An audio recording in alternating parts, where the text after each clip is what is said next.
Tripura autorickshaw workers ইউনিয়নের ৩৩তম প্রতিষ্ঠা দিবস উপলক্ষে অনুষ্ঠিত হয় রক্তদান শিবির। বৃহস্পতিবার রাজধানীর সিআইটিইউ রাজ্য দপ্তরে অনুষ্ঠিত হয় এই রক্তদান শিবির। উপস্থিত ছিলেন রাজ্যের প্রাক্তন মুখ্যমন্ত্রী মানিক সরকার সহ অন্যান্যরা।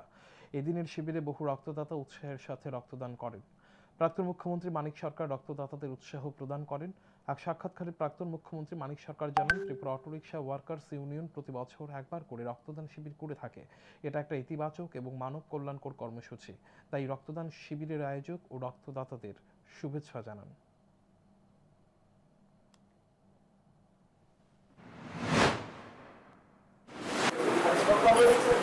প্রথমত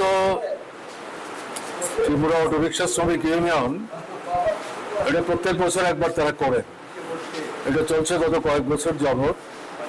অংশগ্রহণ যারা করেন তাদের সংখ্যাও খুব উল্লেখ করার মতো। এখন পর্যন্ত আমি যা শুনলাম 27 জন না 28 জন তাদের নাম রেকর্ডেড হয়েছে, কাগজপত্র ঠিকঠাক আছে। এটা অত্যন্ত ইতিবাচক, মানব কল্যাণকর এটা কর্মসূচি।